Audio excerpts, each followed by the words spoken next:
use of both of his hands, please, sir. We are. Thank you.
This is a pre-hearing procedure in the matter of state against Richard Alexander Murdaugh.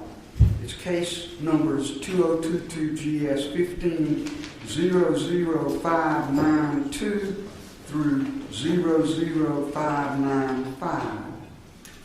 Defendant Murdaugh was indicted for the murder of his wife, Margaret Branstetter Murdaugh, and his son, Paul Bennett Murdaugh, and related weapons charges. His trial began on January the 23rd, 2023. The presiding judge was Clifton Newman. The trial on the evening of March the 2nd, 2023, the jury returned a verdict of guilty on all 4 indictments, on which the defendant was sentenced on March 2023 to 2 consecutive terms of life imprisonment. Notice of appeals of his convictions and sentences were filed by defendant Murdaugh's attorneys on March the 9th, 2023 with the South Carolina Court of Appeals. The transcript in this very lengthy trial took several months to produce, even in draft form.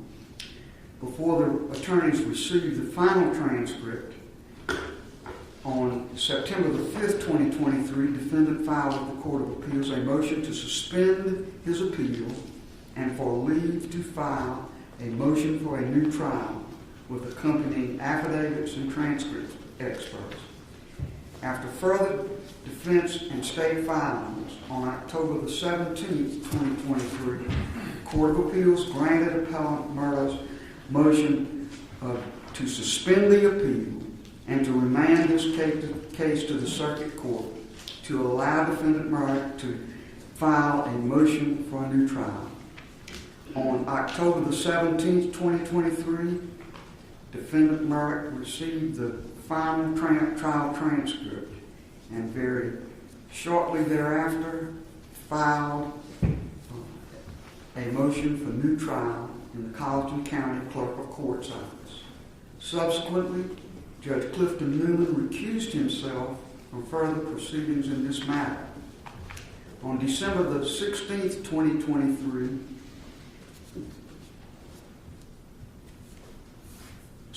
on December the 18th, 2023, Chief Justice Donald W. Beatty signed an order appointing or directing that the Honorable Jean Hafer Toll, retired Chief Justice of South Carolina, be assigned exclusive jurisdiction for the limited purpose of presiding over defendant's motion for a new trial. I promptly contacted counsel in this case and set deadlines for briefing and arguments of the new trial motions. The new trial motions were set to be argued on January the 23rd, 30th, and 31st of 2024. And after several rounds of pretrial briefs having been submitted to me, I also set today's date for a procedural pre-hearing. Before I begin, may I say that we certainly welcome members of the media, and I thank publicly Attorney Jay Bender for agreeing to be the voluntary media coordinator for this matter, as he did for Judge Clifton Newman on the trial of this matter. Cell phones are normally not permitted at all in our courtrooms, but the press has been allowed to bring in certain cell phones and laptops and electronic devices because of the non-jury nature of this portion of the proceedings. But if any device rings or sounds to receive a call or to receive an email or a message, that device will be confiscated and the owner will be asked to leave the courtroom. So please now, if you haven't already, check your electronic devices and be sure that they will not sound during the time these proceedings take place.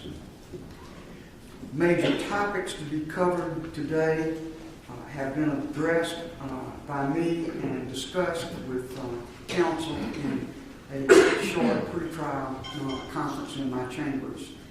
And counsel may have certain things that they will put upon the record as we proceed through these topics that deal with what should be covered. The first topic is an evidentiary hearing necessary at all? The state took the position the answer to that was no. Obviously, the defendant not. I have set an evidentiary hearing because I felt like we had to have some brackets on the time we would spend on this matter. But I've made no conclusive decisions beyond that on matters affecting the arguments the state makes about the procedural posture of this matter. The next topic would be the burden of proof. Who has the burden of proof in this matter? And what must be shown to meet that burden of proof? And what must then be shown to contest what has been shown and proved? The third topic is procedural defects, most specifically a contention by the state that this motion is untimely because of what was known before a verdict was rendered, accepted, and the jury polled. And finally, we need to discuss witnesses, juror witnesses, the clerk of the Court of Colleton County Ms. Hill, and other witnesses and exhibits.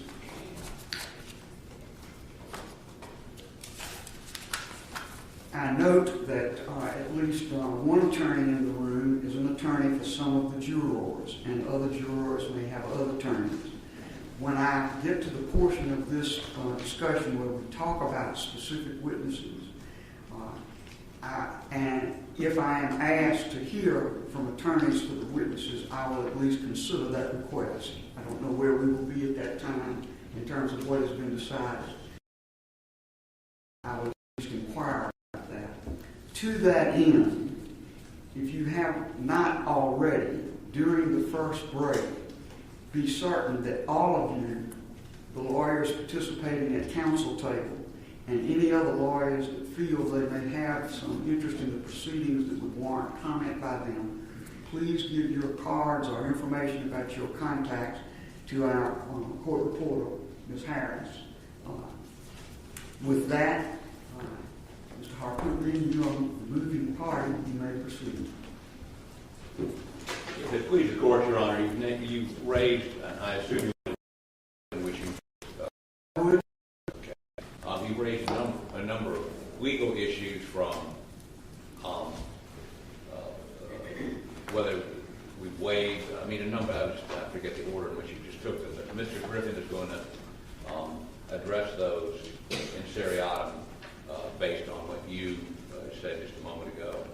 As to the witnesses and the jurors, I will be handling that portion of the argument today. Very good. Mr. Griffin, we'll hear from you now. Yes, thank you, Your Honor. The first issue that you've asked us to address is an evidentiary hearing necessary? And the answer to that question is very straightforward, is yes, under established case law in the Supreme Court, the Fourth Circuit, and the South Carolina Supreme Court under Reamer. A Reamer hearing is absolutely necessary where there has been credible evidence presented that there's been improper third-party contact with the jury prior to their deliberations that frankly, whether it goes to the merits or not, a reamer hearing is absolutely necessary. And we believe that the Court of Appeals decision in this case contemplated a reamer hearing. And in a reamer hearing, evidence is presented as to what outside influences, if any, were brought to bear upon the jury. We have, in our motion for a new trial, submitted affidavits of one deliberating juror, one alternate, and then another affidavit of a witness to an interview of an alternate, and all three statements are consistent, and in that they heard Ms. Hill, the clerk of court, prior to deliberations, and frankly before the defense put on their case. Ms. Hill instructed, do not be fooled by the defense. That's what the sworn statements say. And secondly, before Mr. Murdaugh took the stand, Ms. Hill advised one deliberating juror and two alternates, at least, watch his demeanor, which is an indication of, he's going to lie. And so then the question becomes, factually, did those contacts happen? And then, we proceed from there as to what the burden of proof is after that. But the threshold, are we entitled to evidentiary hearing? The law is crystal clear that we are. Thank you, sir. Mr. Waters, to the state. Thank you, Your Honor. May it please the court. Your Honor, obviously you've addressed the issue of whether an evidentiary hearing is necessary, and the state certainly understands that. It is incumbent upon us, though, based on the law, to preserve our arguments as to procedural bar, and those are twofold. And the first one, of course, is that a motion for a new trial must be filed within 10 days of the verdict unless there's after discovered evidence. And I think an initial inquiry that needs to be determined is when the defense first learned of these particular allegations. In conversations with the defense, and they said they're going to give me an answer, that they may have had conversations with juror 785 prior to her being represented, which was only a couple days after trial. So if that is the case and they were aware of these allegations, then we would want to argue to Your Honor and preserve the issue that this is not after discovered evidence and that there's a procedural bar in that regard. Secondly, we made the argument that the affidavits on their face, the only deliberating juror indicated, and that's 630, in that affidavit only said that she voted guilty. She had questions but voted guilty because she felt pressured by other jurors. And of course the law is crystal clear in multiple cases that sort of internal debate, it's actually in Rule 606B, that's not any sort of misconduct or anything that is an appropriate venue or mechanism in order to attack the verdict. So for that reason, we've argued that their showing in their motion is insufficient based on the case law for an evidentiary hearing because there is on its face no sufficient allegation of prejudice. That being said, of course, we fully understand and expect the evidentiary hearing will go forward, and we'll be happy to address burden of proof after the defense makes their arguments. Very good. All right. With respect to, Mr. Griffin, anything in reply? Your Honor, it does not appear that the state takes a position contrary that a reamer hearing is required. They're arguing that we have sort of waived the right to that hearing. There's no evidence of the record of that. I can assure the court we did not know of this information within 10 days after the trial. And when we learned of it, we promptly acted. Well, in conversations with Mr. Harpootli and Mr. Griffin, they were going to actually look into that and look at their paralegals' notes. So I fully rely on and trust the defense to give me a fair answer to that question. And then again, if there's an issue to be raised, we would raise that. We're not conceding anything. We just wanted to preserve our procedural issues. I don't think we need to go back and forth many times about this. I think I understand your position. Here's my position on the matter.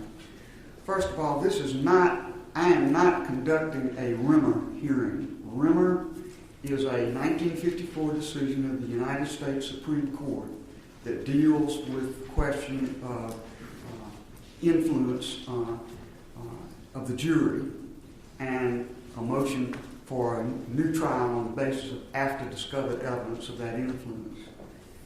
I rely on the South Carolina decision of our Supreme Court authored by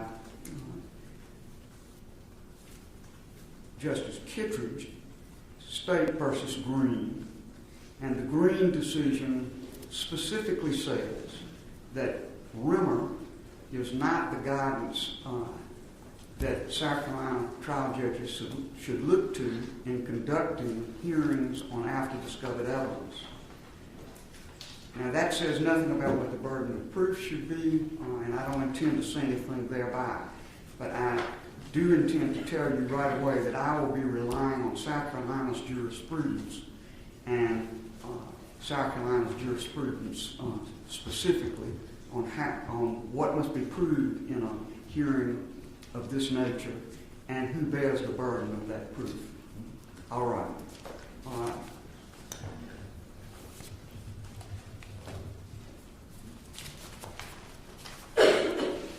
And that leads to the very next topic that we'll now take up, which is the burden of proof. Mr. Griffin? Yes, Your Honor. As we cited in our papers, we believe that the controlling case in this instance, based on the scope of conduct as alleged, and that is conduct of a court official, here the clerk of court, having communication with the jury about the substance or the merits of the case, that the standard to be applied is not Green, because Green, Judge Kittredge says that the contact by the bailiff was about a procedural issue, not about the merits of the case. Here we're dealing specifically with the merits of the case, and the Court of Appeals decision in State v. Cameron, we believe, is the controlling standard. And in State v. Cameron, and that was decided in 1993, and the court says, in citing Holmes v. United States, which is a Fourth Circuit opinion, says in this case there was a private communication of the court official to members of the jury, an occurrence which cannot be tolerated if the sanctity of the jury system is to be maintained. When there has been such a communication, a new trial must be granted unless it clearly appears that the subject matter of the communication was harmless and could not have affected the verdict. Now, we strongly believe that is the standard. Is the question of, was the subject matter of the communication harmless and that it could not have affected the verdict? And that's our position on the standard. Your Honor, if Your Honor looks to a different standard, we believe that State v. Green, the measure of State v. Green, you can't look just at Justice Kittredge's opinion. You have to look, because he complimented the Court of Appeals decision. And the Court of Appeals decision absolutely applied the Reamer standard of the burden of production is on the defendant, but when the defendant produces evidence of a substantive communication to the jury by any third party, that's what Reamer is, by any third party, that then there's a presumption of bias. And that the state then has to overcome that presumption, produce strong, clear, and convincing evidence that it was harmless. And that was the standard that the Court of Appeals applied in State v. Green. And in State v. Green, the Court of Appeals says that this is the standard of the Fourth Circuit, and we follow the Fourth Circuit law in this area. Now, Justice Kittredge says that the communication by the bailiff, which essentially said, if you're deadlocked, which they never were and never became deadlocked, then the judge may ask you to stay locked. I mean, that was a communication by the bailiff in Green, and Justice Kittredge said that did not go to the merits of the case. Justice Kittredge didn't throw out the Reamer presumption standard in State v. Green, Your Honor. And it's important, the Court of Appeals decision, looking to the Fourth Circuit, because, as Your Honor knows, this case, and I would encourage the court to look at the Holmes decision out of the Fourth Circuit, which we cite, which applies Reamer. It applied Reamer in a habeas corpus case when they said Reamer is the clearly established law in the Fourth Circuit. And it vacated a death penalty conviction out of North Carolina because the North Carolina courts did not follow Reamer. And so the Court of Appeals decision in Green says we look to Reamer.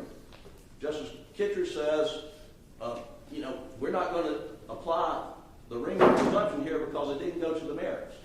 What we have in this case, and what we have, presented through proffer on the affidavits, something that goes to the heart of the merits. It's the defense, and it's the credibility of the defendant's testimony. And so we do have the burden of production, but we do believe that the standard in Cameron is we just have to show that the subject matter of the communication, that it was material to the case, and that then the burden shifts to the defendant to prove that it was harmless. Excuse me, the burden shifts to the state to prove it was harmless. Thank you, sir. That's what we believe the standard is. Mr. Waters?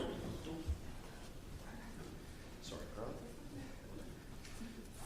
Carl. Your Honor, and I'm going to walk through some of the cases and address this issue, but as Your Honor is aware, of course, when we deal with these issues, we have two types. We have internal misconduct, and our courts have been reluctant, Rule 606 says this as well, to delve into that unless there are concerns of fundamental fairness, like racism and things like that. And then there's external allegations of external influence and that sort of thing, and that's what we're dealing with here today. And to quote State v. Grovenstein, which is a 1999 case of the State Supreme Court, it cites Aldred and Kelly and says, "We have consistently held the defendant must prove prejudice in these sorts of claims." And if we walk through all of the case law, our court has been very careful, and as much said so in Aldred, which was an internal case, to sync the analysis and the standards between those two, and have consistently held that the defendant has to show prejudice. It's their burden to do so. The court don't presume prejudice, and the test, of course, was whether or not the verdict was solely the product of honest deliberation or whether it was the product of outside influence. We go over to State v. Kelly. Of course, Your Honor concurred with Chief Justice Finney's dissent in that case, but in that case there was a pamphlet in the grand jury room. Clearly an external influence was alleged there. And ultimately in that case, the court held that the defendant failed to show prejudice from that particular external influence. In State v. Grovenstein, in this instance, it was clearly external. There was an alternate who was present in the jury room and even took a preliminary vote with the jurors. So clearly an external influence, far more than is even alleged in this case. That juror was removed, curative instruction was given, but ultimately the court was very clear that we have consistently held the defendant must prove prejudice. Again, the burden being on the defendant. In Bryant, this was a capital case, one that argued way back when. And in that instance, there was a police investigation, background investigation into death-qualified jurors in a capital case. Clearly external. The trial court conducted an inquiry with questions submitted by the parties as well, and ultimately noted that it was the defendant's burden to prove actual bias on the part of the jury.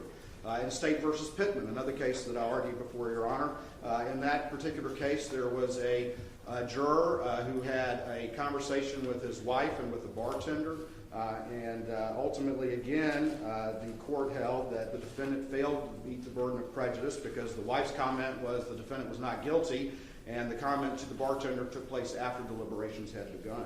And then, of course, in Green in 2020, Your Honor just commented on that, and the court clearly held that the Rimmer presumption of prejudice doesn't apply here, and then, of course, went on to note that the defendant bears the burden of proving prejudice. And Cameron is a case that they rely on a lot, and I would say this about Cameron, that Cameron, of course, goes on to say that the mere fact of any official communication does not necessarily mean that the jury was prejudiced, and went on again to do a prejudice analysis and a harmless error analysis. Covington is a Court of Appeals case from 2000.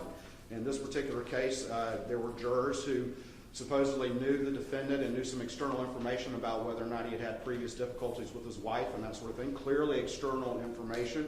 And again, the court held that the defendant failed to show prejudice. So the case law in South Carolina, both from our state Supreme Court as well as our state Court of Appeals, is clear, it's in sync, it's uniform, that is the defendant's burden to show prejudice.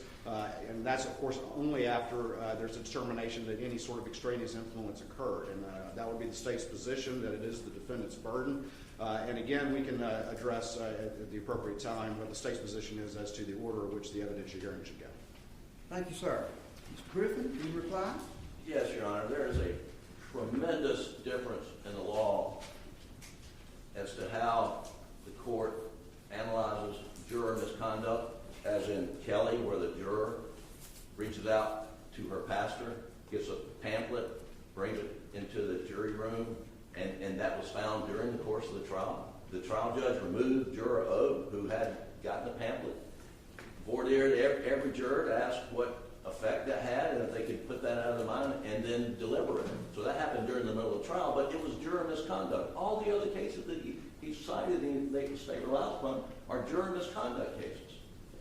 Not unauthorized third-party communication that goes to the heart of the Sixth Amendment, right by a defendant to confront his accuser, to cross-examine witnesses who present evidence,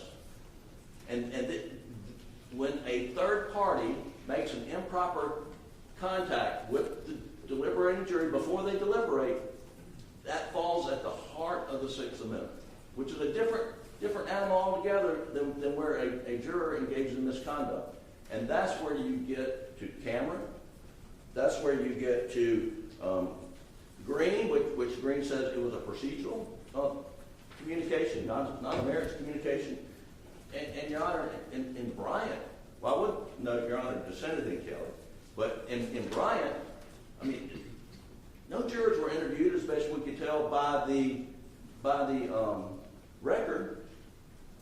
But in Bryant, it was a death penalty case.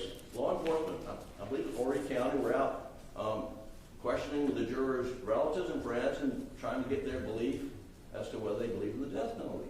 Apparently, some of that kind of leaked back to one juror, or maybe, but there was no record saying the jurors were prejudiced by that. But the court said that behavior cannot stand, and we find prejudice based on the conduct, not on the juror's testimony. And they didn't use the word presumption, but they found prejudice. And I don't want to get caught up in this issue of do we have to establish prejudice? I think prejudice is established, but the question has to be established. But the question is it presumed under the circumstances? And if it's presumed under the circumstances, what does the state have to rebut it? And so, prejudice is the touchstone, but the question is evidentiary presumption. Here, where there's a third-party communication that goes to the merits of the case, the law is crystal clear that there is a presumption of prejudice, and the state has the burden of proving it's harmless beyond a doubt. Thank you, sir. Thank you. All right. Mr. Waters? I'm not going to go back and forth a million times, but if you want to have a short comment and additional part. Very short, Your Honor. He said that these were not external influence cases, and every one of them that I listed was, Your Honor. Blake was a bailiff. Kelly was a pamphlet. Again, it was an external piece of information coming in. Grovenstein, it was an alternate. Again, that's an external influence. Bryant was a police investigation. Pittman was a bartender and a wife's comment. Green was a bailiff. And Covington was, evidence that was not admitted at trial that the jurors were aware of. So clearly all of those were external influence cases, Your Honor. All right.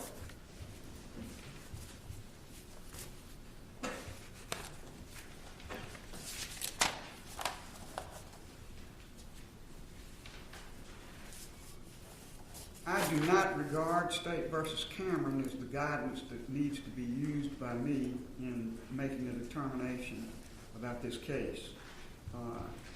It's a Court of Appeals case.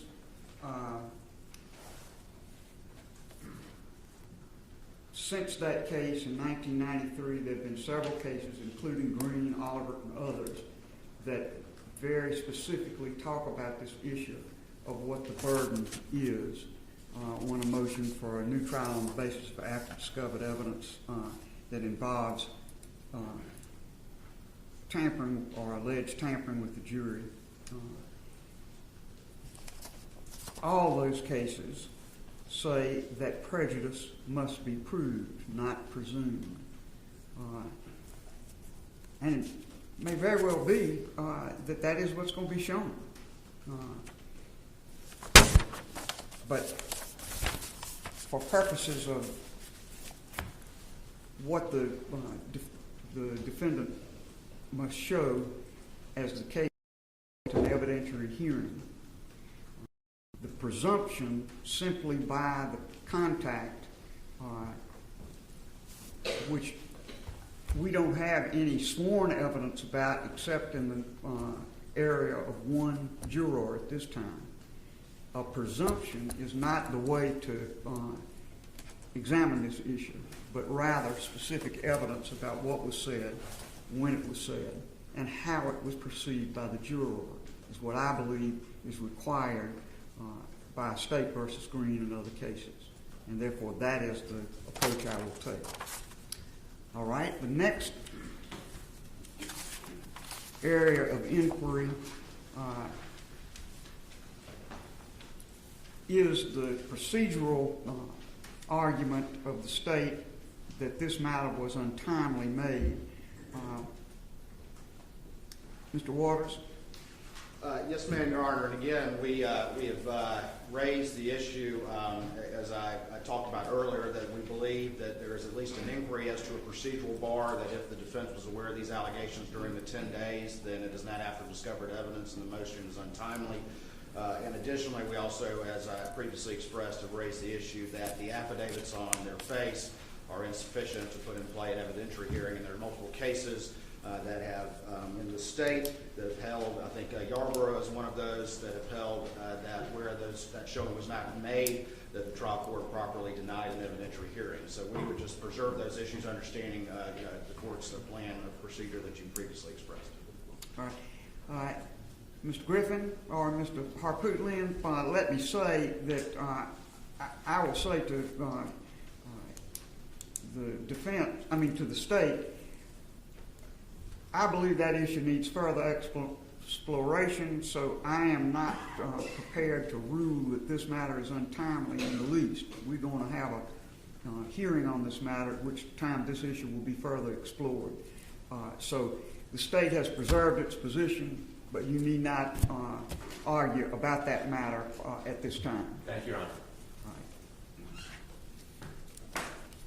And now the matter that to me is the heart and soul of what we're doing today is the witnesses, the exhibits, and the procedure needed with respect to the witnesses. And the witnesses, at least, are the jurors and the clerk of court, Ms. Hill. What I'd like each side to explore with me is how those witnesses should be presented, who should present them, and how they should be questioned, and whether there are any brackets or limitations that should be imposed on what these witnesses are asked. And I will begin with the jurors, which is really the heart and soul of the matter. Other witnesses are very secondary to the first issue, which is the jurors themselves. Mr. Harpootlian, you are the moving party, and you may proceed. Your Honor, we agree all 12 jurors should testify. I think both sides agree, Your Honor, the question of jurors. The only question is, not only question, but the first question would be, as Your Honor questions these jurors, would you,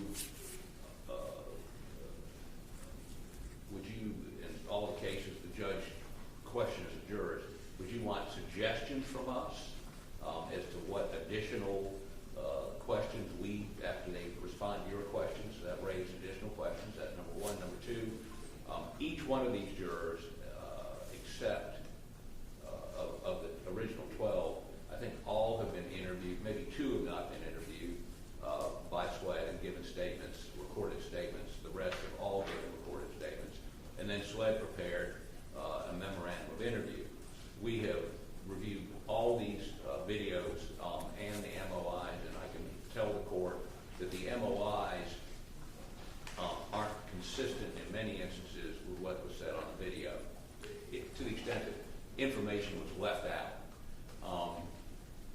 Now, if Your Honor is going to be very restrictive and ask, did the court communicate something to you, and did it affect your decision? I guess that's what we're hearing, Your Honor, when you're following State versus Green.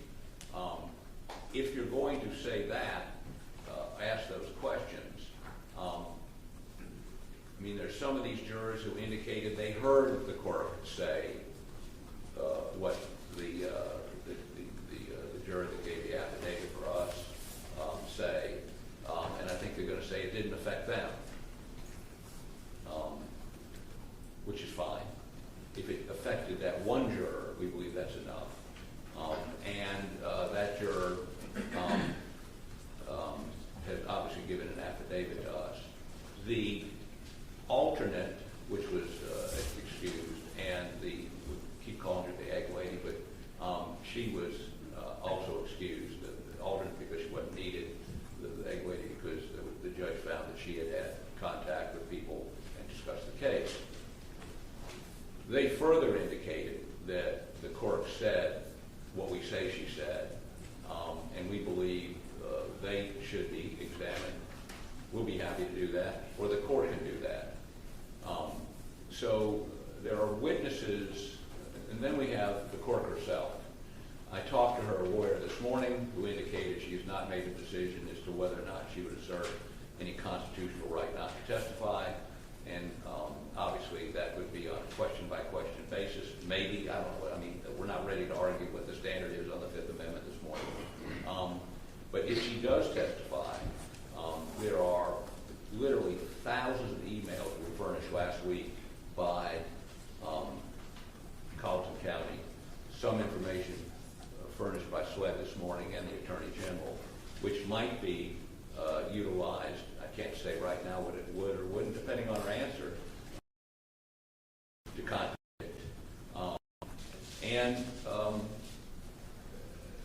So I can't tell you what exhibits there would be or what we would do because I don't know what our answers are going to be. We believe we should be able to examine her as a hostile witness. We should be able to call her as a witness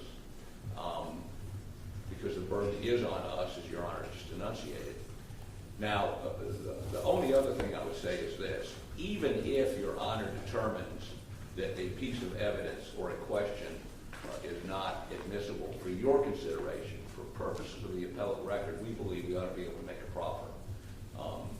So it may be that Your Honor allows us to go forward, and then in your decision decide it's not relevant, in your decision decide you didn't consider it, or whatever. But a stop and go is going to elongate that hearing dramatically. And again, since you're the finder of fact, you can decide not what a jury is going to hear, but what it matters to you. So we think that the examination of the court should be wide open, and we think that the exhibits we would use to impeach her, we would attempt to keep it relevant to the specific issues in this case. I mean, her son has been indicted, for instance, her son's been indicted for wiretapping. There seems to be some inference, at least what we read in the papers, we don't have any specific knowledge, that she was aware of that, and that wiretapping was in relation to some ethics complaint about her. That's not relevant. We're not going to ask her about it. Now, we're continuing to examine whether or not there is some connection there, and we're investigating that. But at this point, I would tell you that's not where we're going. Where we are going, by way of example, is we have been furnished an email that she got on February 24th from somebody, which was a photo, a screenshot of a looks like a posting on some sort of Facebook page, where the ex-husband of a juror, not the egg lady, alleges that his ex-wife has been talking about the case, and she is going to vote guilty because she hates men. Now, we know she got it. We know she got it on February 24th. Yet on the morning of February 27th, she tells in the chambers, a hearing we were all present at, that she had seen a Facebook page posting by egg lady's ex-husband alleging that she was talking about the case, and she didn't think he was guilty.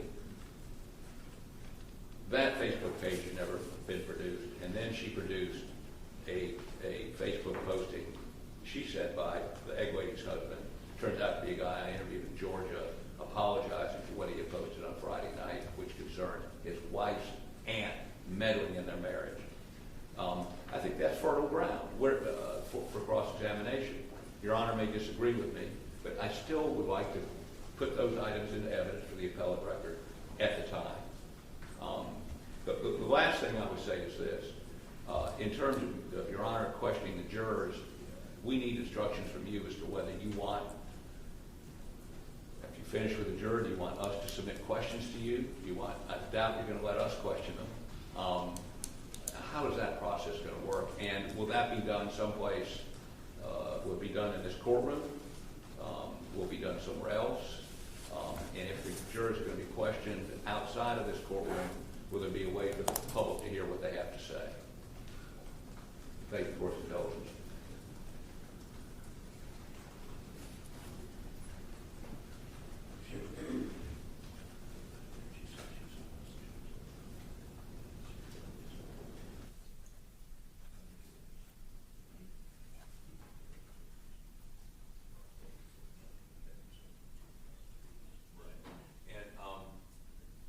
Mr. Griffin rightly points out, it's not just what they heard,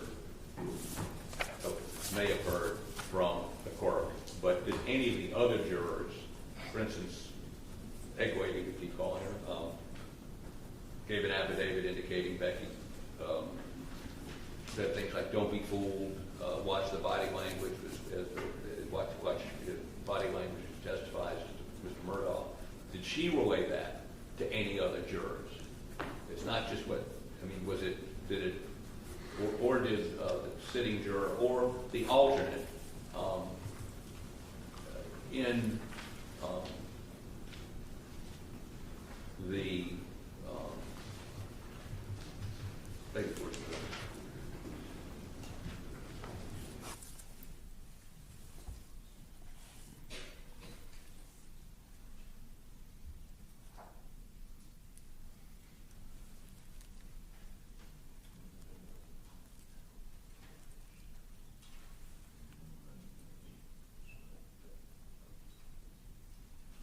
One other point, in the memorandum of interview, now, the Cork's private lawyer, Mr. Lewis, objected to any videotaping or audio taping of the Cork when she was interviewed. But in the memorandum of interview, she, that is, the Cork, indicated she had conversations with the forelady outside the presence of the rest of the jury about what was going on in the jury room. Obviously, I would cross-examine her on that, but it may be necessary if she testifies to things that are inconsistent in that MOI for us to call the SWEAT agent that did the interview to corroborate the MOI. The MOI may be introducible in and of itself as an exception to the hearsay rule, but I believe it may be necessary for us to call the SWEAT agent. We're not going to, and Your Honor, we're not, you've indicated that you're not going to want to know any sort of summaries of those interviews by the jurors when we talk back in chambers, or necessarily the MOIs. You want your own fact-finding with the jurors. To the extent that they contradict those, we may put all of that into the record for appellate purposes. And if you want to see those before you have this hearing, we obviously put those. We could put those into the record today, or have those available to you, both the MOIs and the videos. Or, I mean, we're obviously we're going to do whatever you tell us to do, but we're looking for some guides as to if there's anything we can get you prior to that evidentiary hearing concerning those memorandums of interview by the SWEAT agents and the videotapes. Whatever you instruct us to do. Thank you for your indulgence, Bill. Thank you.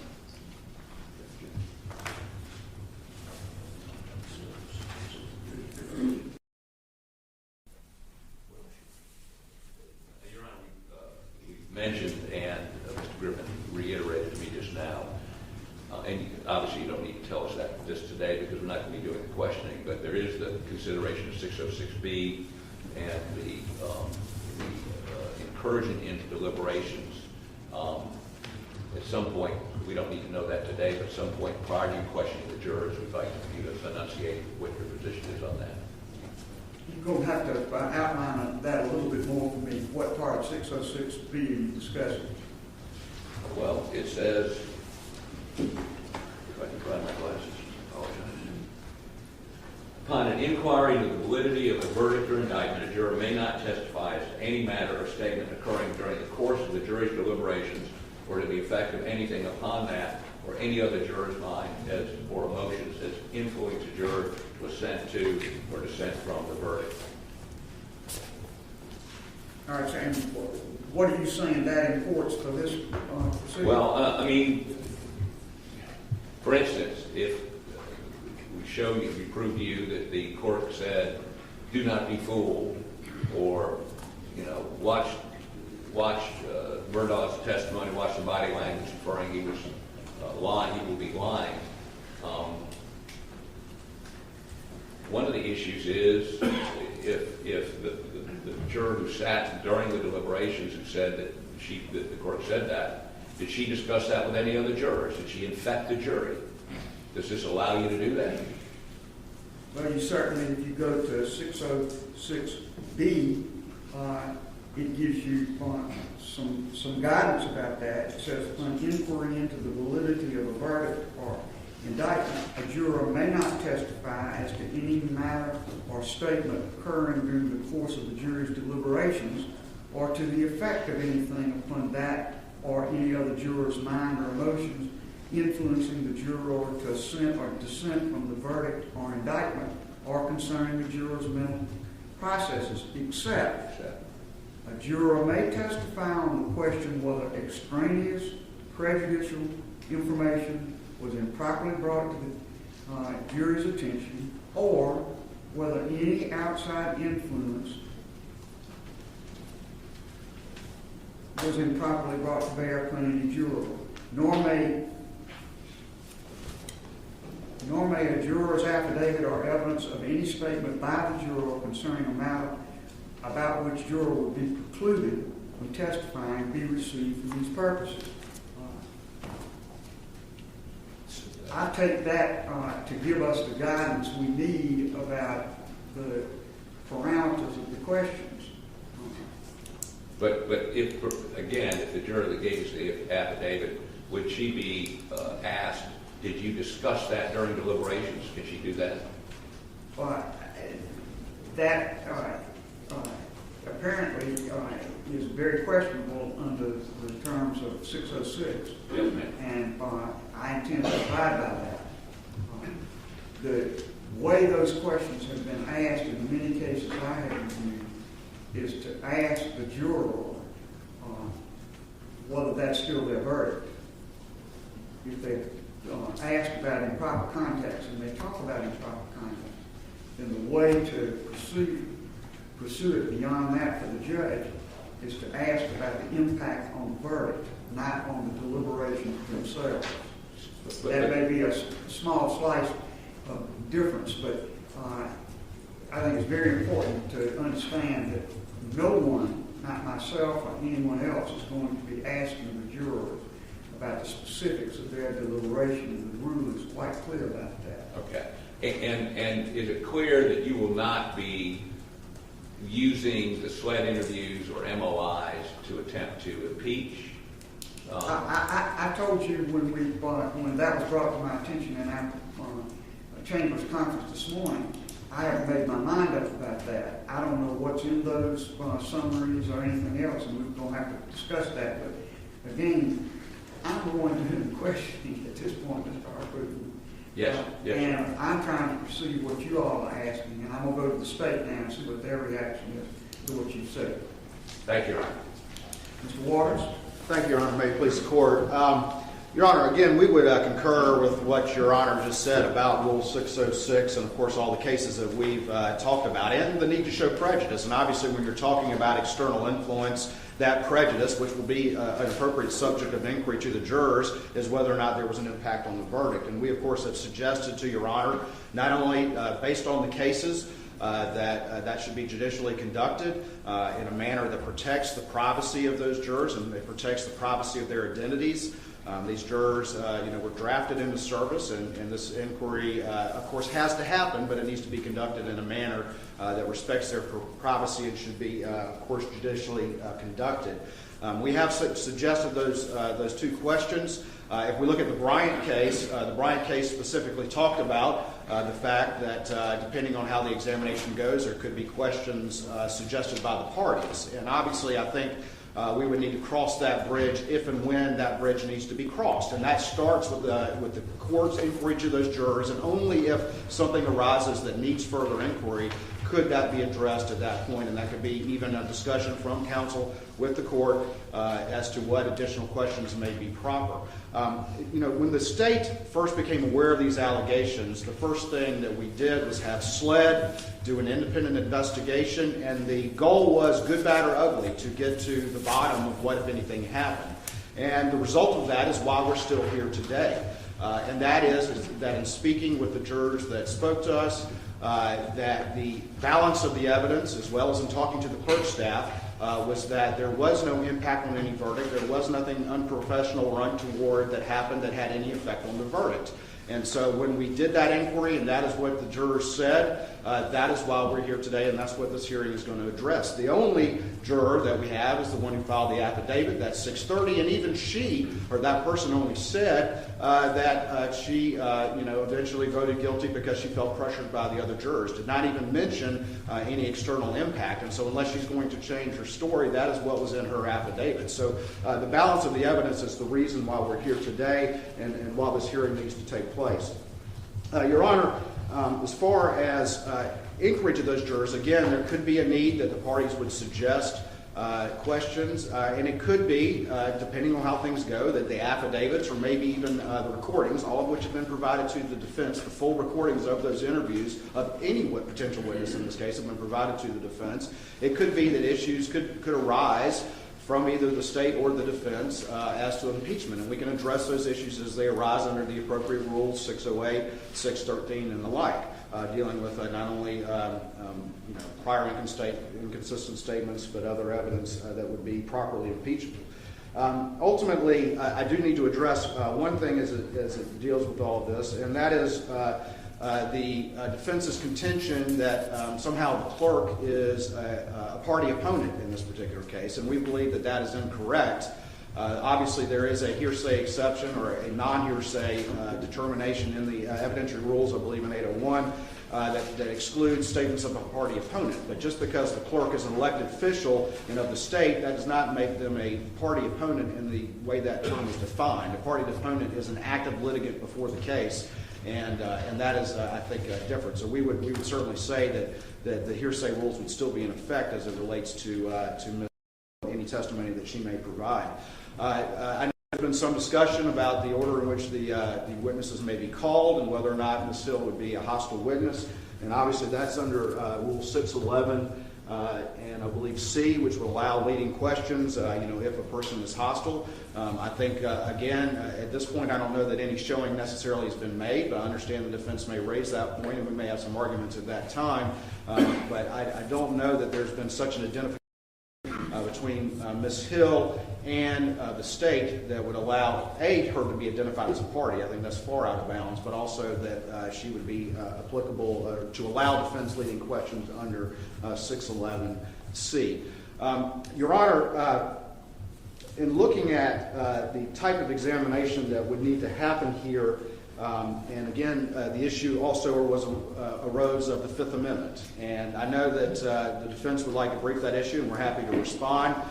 We don't know exactly how that might arise in the course of any examination. We need to cross that bridge again when we get there. We would say, though, that the Fifth Amendment is question-specific, and so, again, it may be something that this Court has to rule, as in any sort of evidentiary presentation, question by question, based on any objection by the parties. So it's kind of hard to say that exactly what the blanket position would be until we actually get to that determination. Ultimately, the defense referred to some information provided this morning. Actually, both sides exchanged last night their communications with the clerk during the course of the trial. So both sides did that last night. And there were a lot of communications with the defense as well. And so, again, I just want to point that out that there's any sort of allegation or insinuation that the state's not providing information. We've been very diligent about providing any and all information to the defense. And if any additional information arises, we will continue to do so. But both sides exchanged that last night. And of course, there's been some reference in their filings as to emails that were forwarded from the clerk to me and to my paralegal, and they've actually even listed me on the witness list. And Your Honor, as we have had a chance to peruse the defense communications with the clerk, there was just as much communication and offers of help. It was just a uniform across the board courteousness that's reflected from those. So we think that that's a non-issue, and we think that should not be something that arises during the course of this evidentiary hearing, at least as it would require communication from or testimony from attorneys. Your Honor, ultimately, as we look at the inquiry that will need to be conducted, as the state has made clear, it starts with the jurors. And only if something arises in that inquiry, further inquiry to those jurors may be necessary. And that could be in discussion with the parties, as I've stated before. And then I know Your Honor has indicated the clerk should testify, and we certainly understand that. The clerk filed an affidavit denying any of these allegations. And so, again, as we address the clerk's testimony, the state would have objection to some of the information I believe the defense would propose to examine her on. We believe that an inquiry should be limited to what is appropriate and relevant impeachment, but not should be just a far-ranging fishing expedition or full inquiry into a lot of subjects that have come up since the trial that we believe are not relevant to any inquiry that is before the court here now. Obviously, rules 404, 401, 402, and 403, as well as, which of course address relevance and 403 objections, 404, which addresses other crimes or wrongs or acts, Rule 606, 608, which addresses inquiry into other specific acts and impeachment, and Rule 613, which talks about prior inconsistent statements. All of those rules potentially could come into play depending on the nature of the testimony and the nature of the inquiry. But there have been allegations since the trial about the book, about this wiretapping case, about investigations into alleged use of office for improper gain. But again, all those are subsequent to the trial. And so again, depending on how the testimony goes, the state would raise appropriate objections at that time to limit the inquiry to what is appropriate for what is before the court we would submit, and that is what occurred during the trial. So we would make those particular evidentiary objections as things developed. Ultimately, that would be the state's position. I know that we're trying to put as much meat on the bones as we can at this particular point in time, but I think the reality is that the court's inquiry to the jurors will really determine the nature of the inquiry that needs to proceed from there. And at that point, the state would take the positions that I've outlined here today. In reply. Please, Court, Your Honor.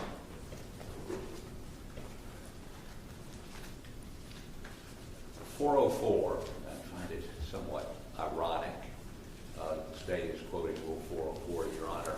One of the exceptions to 404 I noticed to be surprising to Mr. Waters is motive, as if he'd never heard that before. He told me this morning one of the assistants that worked for Ms. Hill during this trial was told by Ms. Hill during the trial that a guilty verdict would be good for sales of the book.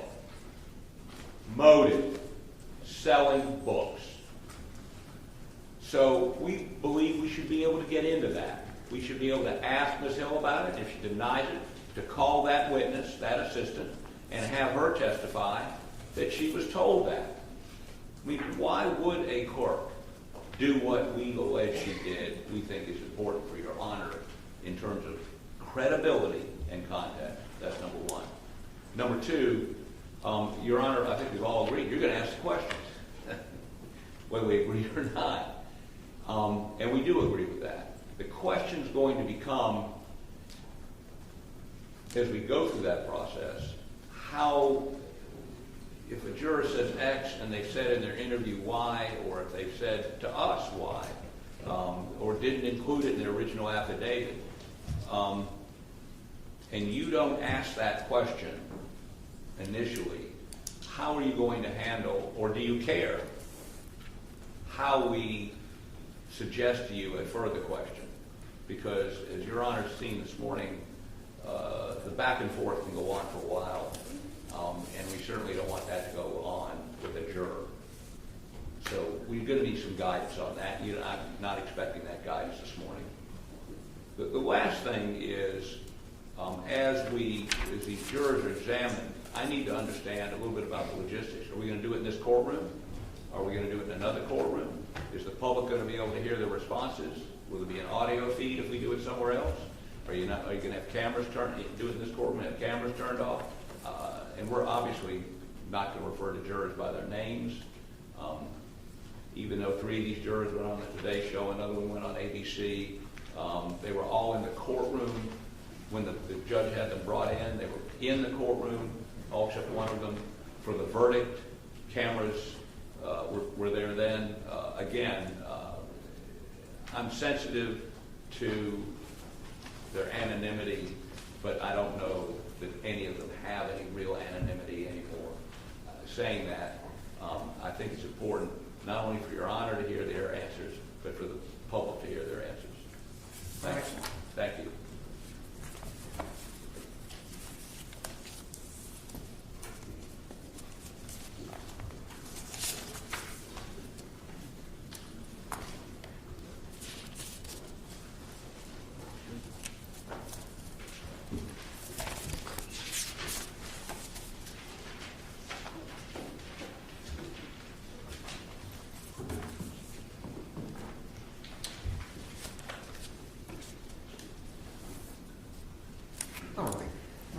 With respect to the jurors first as witnesses, I will be doing the questioning of the jurors, and I will notify the parties pretty promptly what I intend to ask the jurors.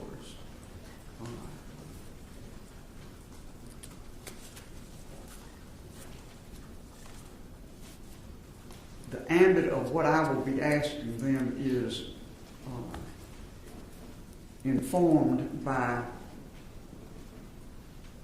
the question of whether improper contact was made with them and whether it affected their verdict.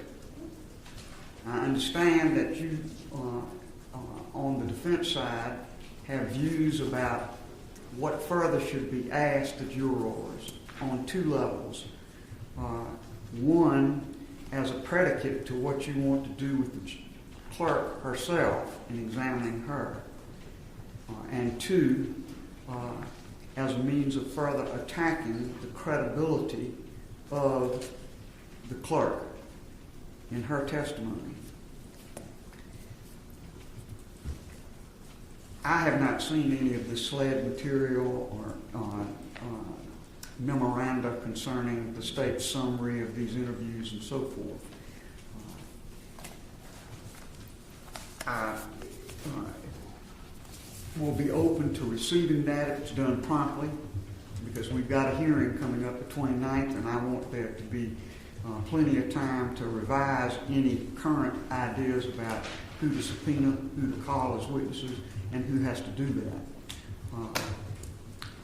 But I can tell you that I am very, very reluctant to turn this hearing about juror contact into a wholesale exploration of every piece of conduct by the clerk alleged to have been improper on its own, indicative of her characteristics or personality or anything of that nature. This is a very focused inquiry that deals with this jury and what impact contact, if any, had on this jury. So I am very mindful of the limited nature of it. As I say, I'm not excluding submission in advance of information that would take the questions beyond the limited questions I've initially indicated. But I will be very hesitant about any of those questions as it involves propounding those questions to the jury. As it involves questions to Ms. Hill similarly, this is not a time to explore every mistake or incorrect statement or false statement that ever has been made by this witness. I am the judge of the credibility of this witness for purposes of this new trial motion. I don't think it's necessary, nor do I think it's proper, to explore each and every impropriety alleged to have been committed by the clerk. At the same time, what specifically should be asked is something that I will look at as I look at the submissions that are made before the hearing takes place about what is requested to be allowed as topics for questioning of the clerk and what exhibits should be used. I can't imagine allowing thousands of emails to be made exhibits in this process. Either emails sent by her to attorneys in the case, to other court officials in the case, or to other individuals during the course of the trial of the case. I certainly will try to preserve the appellate posture of defense in this regard, but I will put certain limitations on just a wholesale exploration of every problematic piece of conduct, ethical, dealings with the county, and so forth. This is a very focused inquiry about this jury and its ability to render the verdict it rendered in an impartial manner. So I say that to tell you that when the clerk is offered, and I think the clerk is going to have to be offered as a witness, the whole allegation revolves around the contention that the clerk made contact with the jury about matters material to their verdict, that contact was improper, and that it impacted their verdict. There's a whole lot more that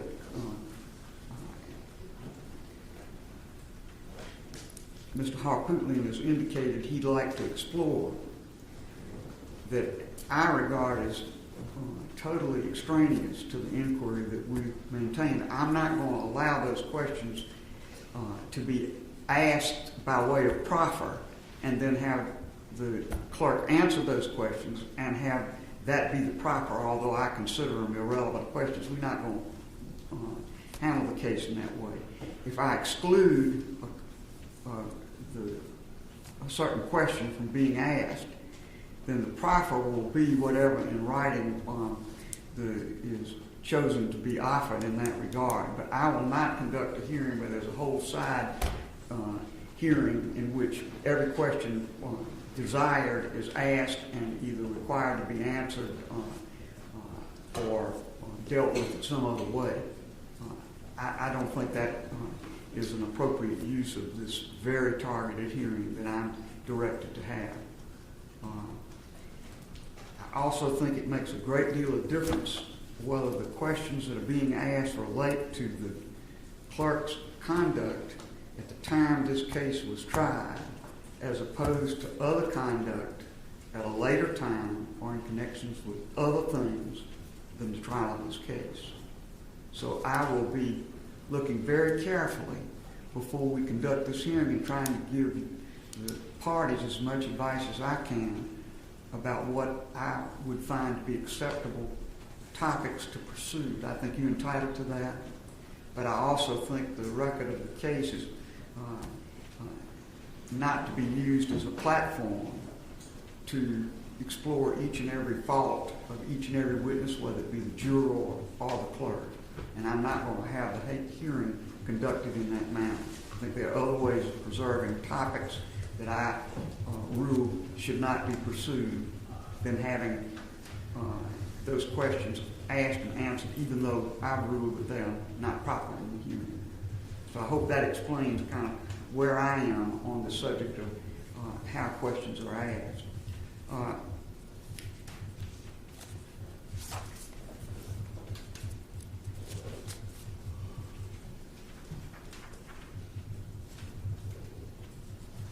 And therefore, some of the suggestions that are made in the filings you've made with me about the additional witnesses you'd like to call and subpoenas, I think we need to be sure we're all on the same page about what is acceptable in evidence and what is not. But I can tell you that I would not allow the subpoenaing and examination of attorneys in this case, of the judge who heard the case,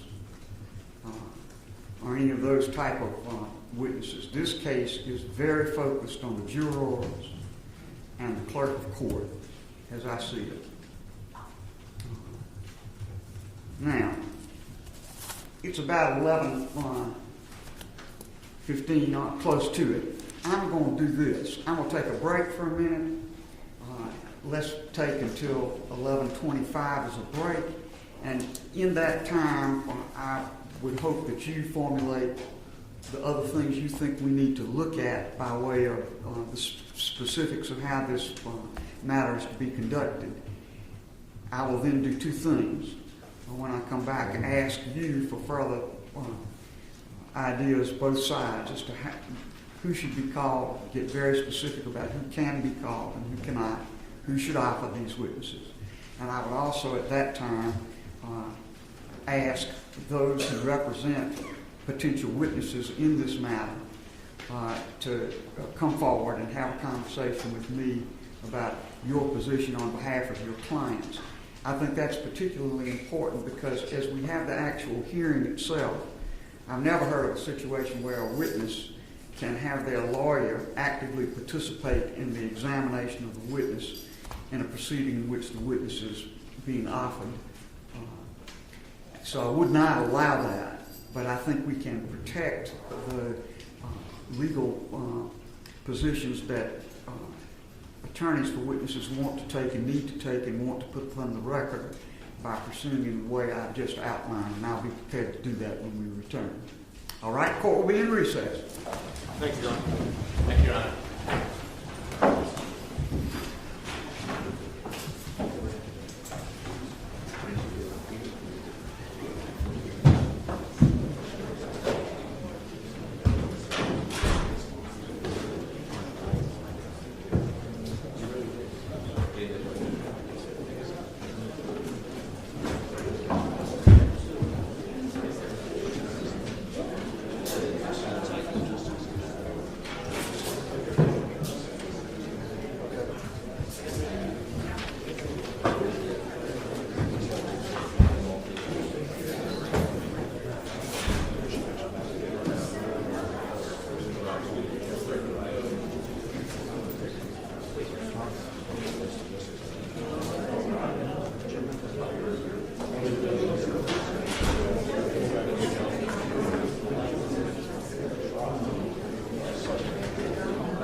we proceed further, a few other things that you've asked about that I want to clarify before we then go forward with a more specific look at how witnesses will be questioned.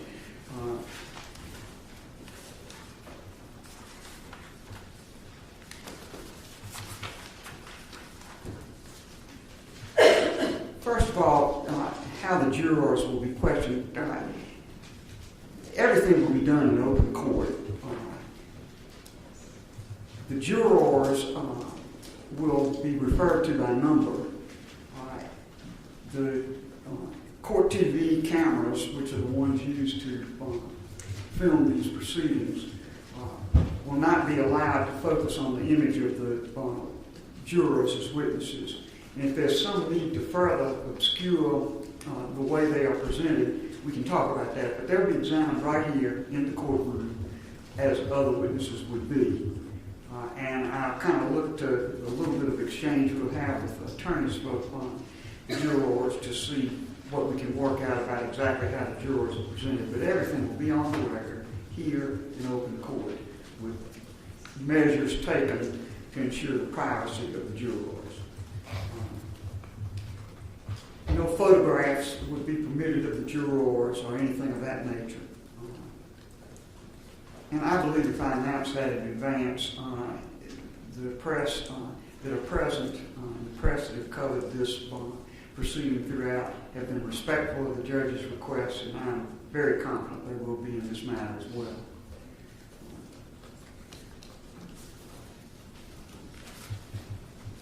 With respect to the alternate jurors, I will question only the jurors who sat and considered this case. So the alternate who was dismissed by the trial judge. That alternate did not participate in any way in the deliberations about this case. There's nothing that's been brought to my attention about anything that might be done that was improper at all in terms of communications with fellow jurors. Nothing's been alleged in that regard. So our focus will be on the jurors that heard this case and not on either that or any other alternate juror that has been proposed for questioning. I will not permit that. With witnesses or testimony, I do not allow. Let me explain about proffer. Proffer will be a written proffer by the party dissatisfied with the limitations of my ruling. But there will not be some examination as to proffer. The proffer will be a written proffer by the attorneys in accordance with their positions about witnesses and testimony. With regard to the subpoenaing of witnesses,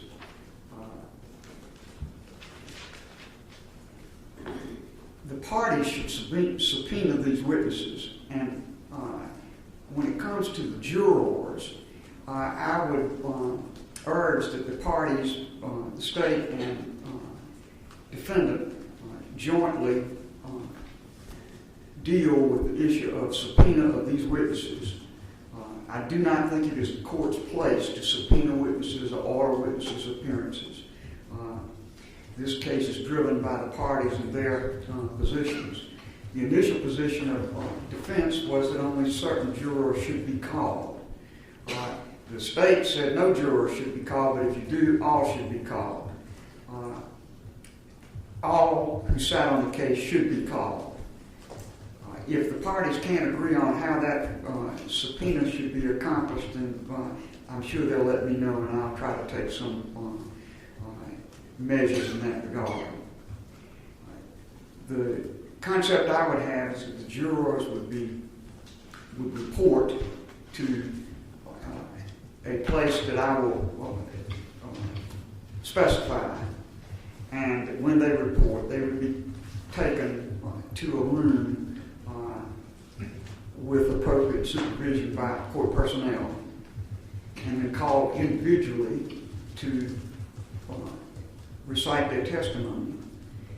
And then when their testimony was complete, they would simply take their place in the jury box until all were questioned. And then if there were any questions further by me that would be collectively made to the jury, I could do that. And if there are any further questions that were submitted to me by the parties that I chose to question, I would do that. And then when all of that was complete, the jurors would be allowed to be dismissed. So that is how I would handle the juror witness portion of this. And of course, I know I'm going to get some commentary from your side about that, but that's why I talk about this in advance. The other witness that surely needs to be called because of the allegations made is the clerk of court. The state has submitted a preliminary affidavit by the clerk of court, and the defense has many areas that they want to explore for the court. Again, I would like for the parties to develop some joint way of subpoenaing the clerk of court. And if I need to be a part of that, then I'm sure the parties will let me know. But I say this for the benefit, particularly of the attorney for the clerk of court, to know that I would expect that the clerk of court will be called as a witness in these proceedings, 29, 30, and 31 if necessary.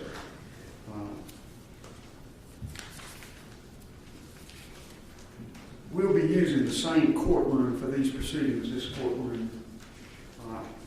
And 3B will be used as an overflow for the press.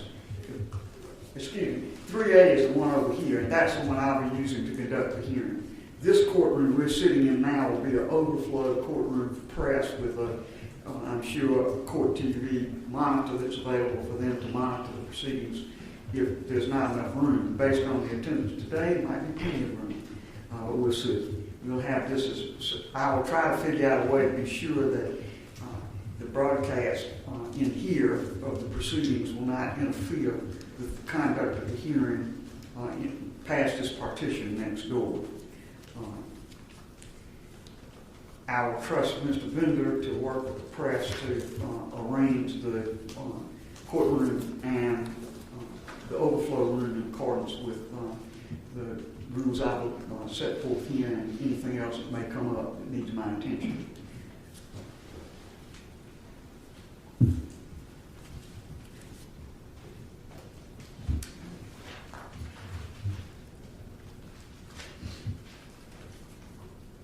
I think that covers it at the present time. So the first thing I'd like to do is to get some clarity from the attorneys for the parties as to what furthermore needs to be discussed. And then after that, we'll explore with the attorneys for the jurors and the attorney for Clerk Hill any other issues that still need to be developed.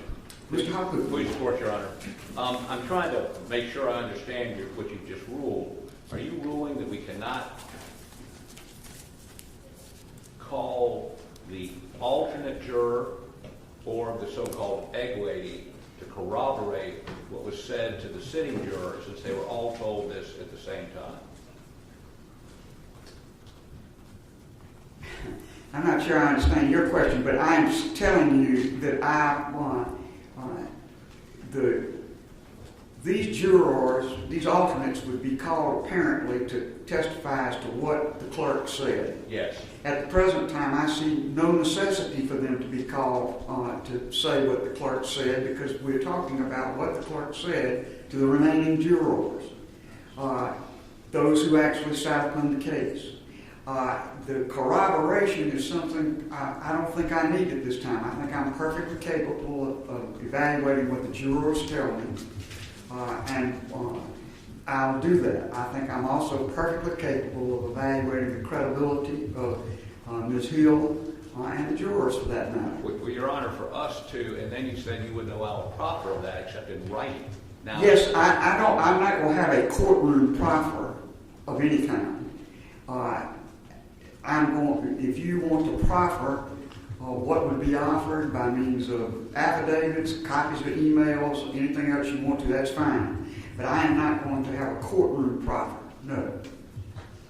I think The only reason for the proffer would be to preserve your right to appeal.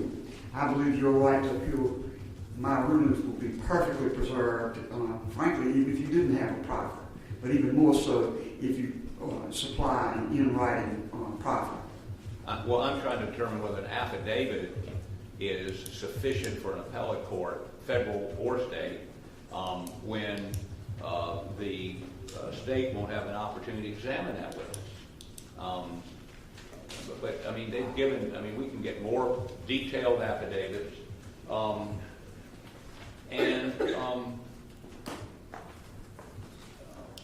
You know, these people are witnesses to what the clerk said to the juror who deliberated. I don't understand how that can't be relevant to Your Honor's decision.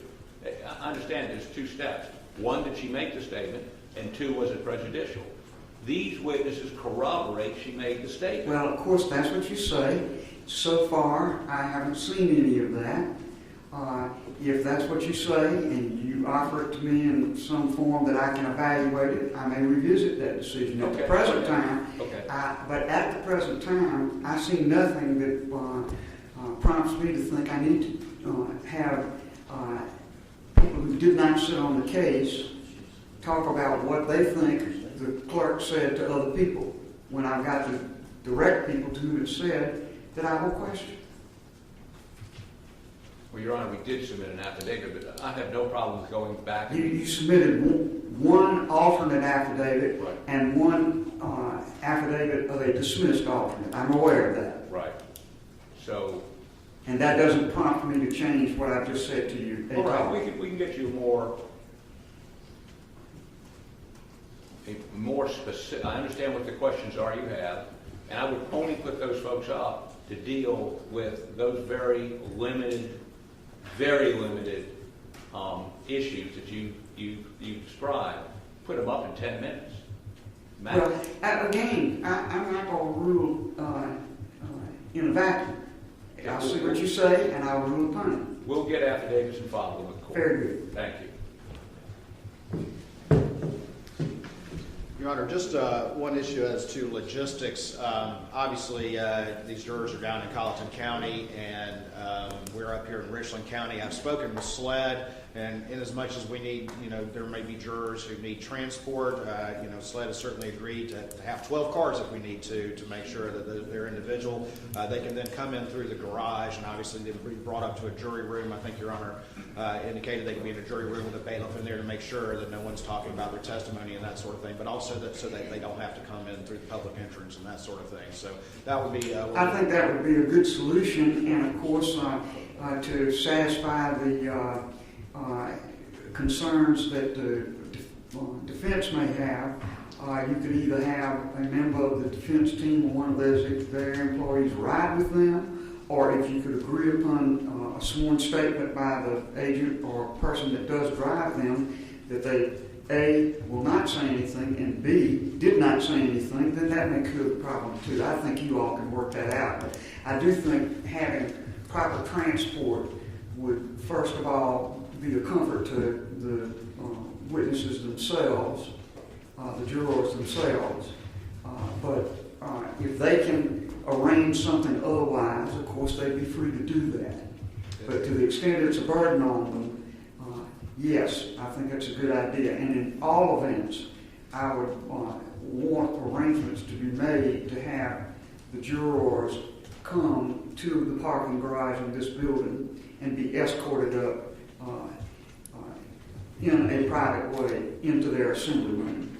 And yeah, absolutely, Your Honor, and we will, and I'm sure SLED, I've already spoken with them about that, have uninvolved agents who will be under strict instructions not to discuss the case, and happy to have them sign affidavits or whatever to that Very effect. good. All right, anything further before I go to the lawyers for the jurors? All right. Your Honor, only one other point, and that is you've asked us to give you exhibits that we would use. Yes, sir.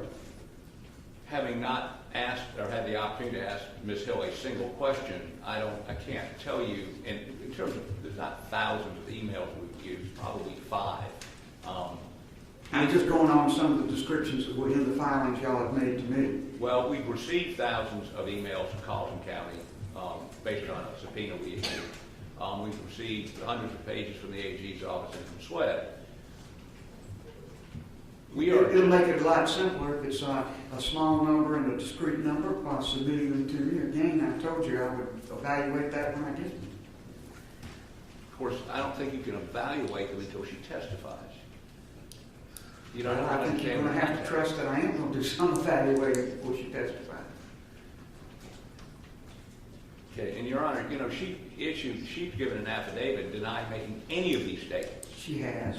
So these alternate jurors that have been dismissed, would you allow us to call them to impeach her if that's what she testifies to? At the present time, the answer to that is no, as I have indicated. But again, I'm not going to rule in a vacuum. I would hope that what you all will do is send me a pretty specific idea of what you want and how you want me to permit it.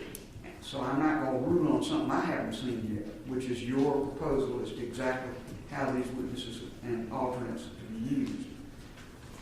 All right, we'll get more extensive affidavits from those two alternates. Oh, okay.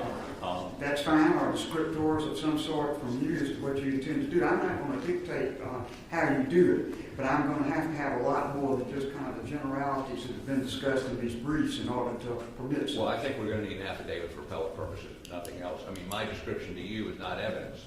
Oh, I agree. But, you know, again, I will tell you how I'm going to accept the proffer. What you put in the written proffer, is up to you. I don't want to dictate that or manage it. Well, I just want to say that we're going to hopefully be able to get affidavits from these folks. Yes. Much more descriptive than the original affidavits. All right. Thank you. All right. Your Honor, may I consult the counsel very briefly? Certainly.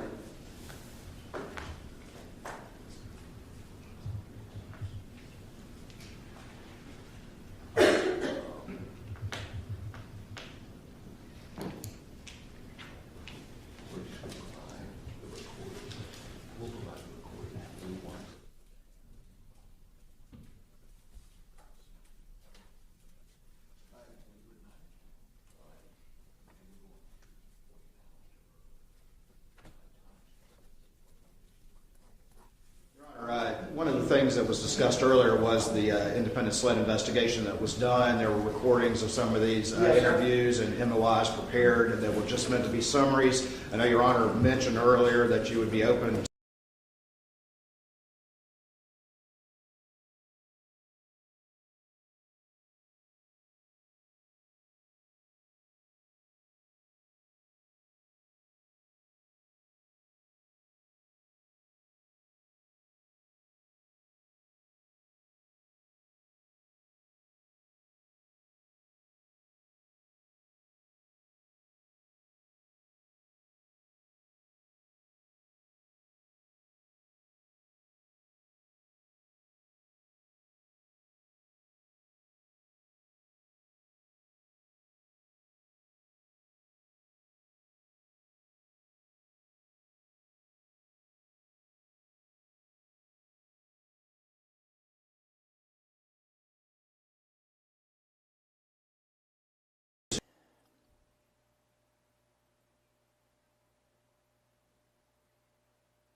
But Your Honor, Ronnie Richter, our Merit Claims partner. It went a little fast for me. Ronnie Richter, Mr. Blank's partner. Right. Any others? All right. Well, then we'll begin with you, Mr. Bland, if you and Mr. Richter would come forward.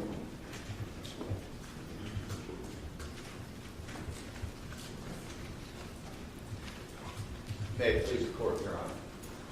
Ronnie and I represent 4 jurors who rendered verdicts in this case. I would like their numbers, but only if that doesn't violate the attorney-client privilege. And you may give them to me now or later. Can I give them to you later? I have them now.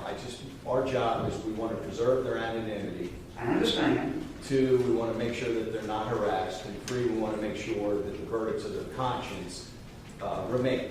And that is not only because they voted guilty. If they voted not guilty, we would feel the same way. After hearing what Your Honor has established by the way of procedures, we're very comfortable with what you have established to protect their anonymity and that they're not harassed. Ronnie came up with a good suggestion. Maybe you renumber the jurors 1 through 12, and that way, because there has been some public disclosure of the jurors' numbers in some of those emails, they were the big batch of emails that Mr. Harpootlian referenced. So maybe we cross-reference with the chart 1 through 12 in the juror numbers.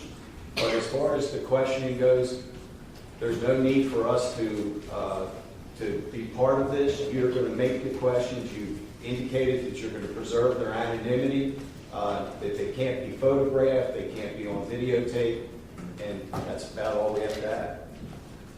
Yeah, Your Honor, I would amplify that I certainly respect and appreciate the significance of the issues that are before you. And I respect your decision that you're going to make this public. I would have asked you to make the jury portion a closed courtroom. And Your Honor, only for this reason. That I don't know what the jurors are going to say, I don't know what you're going to rule. But let's just say in a hypothetical setting that because juror number 9 said something that you believe deprived Mr. Murdaugh of his right to a fair trial, you're going to grant a fair trial, a new trial. I would hate for there to be any mechanism for somebody to backtrace to who was juror number 9. Because I know the public has very firm opinions about this matter, and I wouldn't want that person to be subject to any kind of public scrutiny. So I would have asked of you that for the juror portion that we do closed courtroom, that the press would be present, that their likeness, both voice and face, be muddled, just as an additional safeguard. But I certainly appreciate what the safeguards you have put in place. I respect your rulings. I just throw that out for consideration. And on a broader perspective, I know that you've had this experience as well, Your Honor. It's becoming more and more difficult in this state to see the jury. And I can't think of anything more injurious to jury service on a broader perspective than to see jurors who've given up 6 weeks of their lives being pulled back in for a process like this, as necessary as it is. So I worry that the process be handled as gingerly as possible so as not to further prejudice our ability to get juries going forward. Thank you, sir. What I will do is this. I think your suggestion of renumbering is a good one. It's something that my clerk and I had talked about between the two of us as well. In every proceeding I've ever seen where a juror was questioned, in every case I've read where jurors were questioned because of allegations either during trial or post-trial that they had been tampered with, those proceedings have been in open court. And I don't feel it would be appropriate for me to have some kind of in-camera proceeding, even if it included the attorneys that would have to, and even if it included members of the press but not the general public. I don't think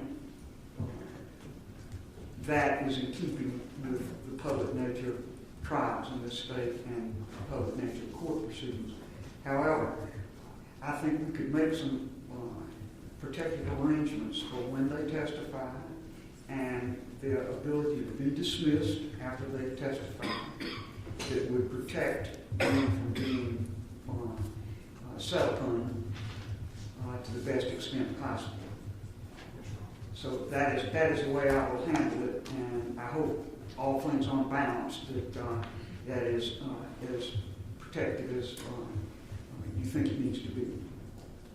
We trust you, Your Honor. Thank you. All right. Your Honor, on behalf of our clients, we will accept their service of the subpoena so that they don't have to be served. Well, that's great, and of course you don't represent all of them. No, our four. You're for, but that's great, and it may very well be that these parties are going to be able to work out something with respect to some of the rest of them. I don't know, but I appreciate that on behalf of the ones you represent. Do you want me to come up and tell you our juror numbers, or you want me to wait? No, sir. You can. I don't need that this moment. Okay. Thank you. Thank you, Judge. Yes, sir.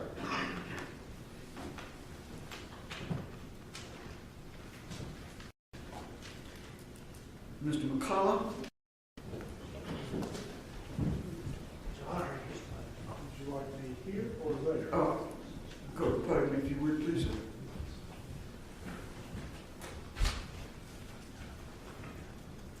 I believe by some of your rulings today, they've satisfied several of the things I was going to mention. One, Your Honor, was, of course, How many jurors do you represent? I'm sorry, Your Honor, I represent number 785 and 630. One is was a deliberating juror, I suppose we could call her, and the other was the removed juror. Right.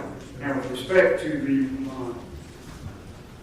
replaced juror, I think my ruling about the end of any testimony from that juror satisfies any requirements you've made. I rule that I will not hear testimony from that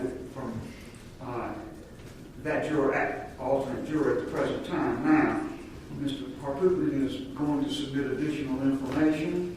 As regards your client, I'd ask you to submit that information to you as well.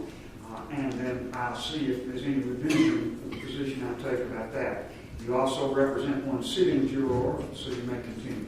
Your Honor, the other juror was not an alternate. She was an actual seated juror. That's right. The sitting juror. Who was removed at the end of the trial. Oh, Prior to deliberation. Whoops. I need Mr. McCall to speak up, please.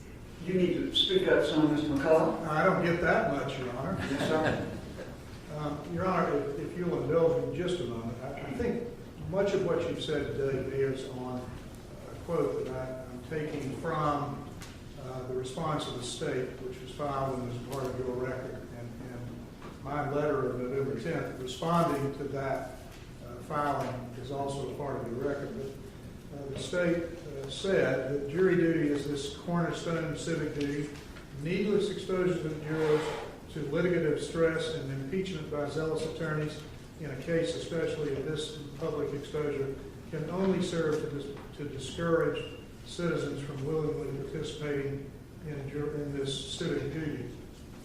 Your Honor, I'm delighted with your ruling that you'll be asking questions. I've been subject to your interrogative skills in my appearances before the Supreme Court. So I'm pleased with that, and I check that off the list. I would like, Your Honor, for you to take judicial notice that there have been excessive public comments by, and I have to say, Your Honor, in my letter of November 10th, I took Mr. Waters, who signed the letter, to task for labeling one of my clients, one of these jurors, as dishonest. I think I wasn't pleased with that. I think that discourages civic participation. I would ask the court to admonish the litigants, the attorneys. Mr. McCullough, let me stop you there. I am not aware of any of what you're talking about in terms of comments about jurors or otherwise. So that's just not something I'm going to take into account by listening to it or by taking any judicial notice of it. I don't know what I would be taking judicial notice of. I do not know anything about what you're talking about. Well, Your Honor, both my letter and the response of the state are part of the record, which you obviously have not gotten to, but I would assume yet. My only request is either admonish lawyers, officers of the court in this courtroom and outside of this courtroom who represent people to be cautioned that this is a search for the truth, not an effort to protect a verdict, nor an effort to discourage people from participation. And negative commentary does that, or runs the risk of doing that. That's all I'm saying. I understand, and I decline to instruct or admonish participants in this procedure in any way about what you say. Thank you. Your Honor, next, I like Mr. Richter and Mr. Bland, appreciate your efforts.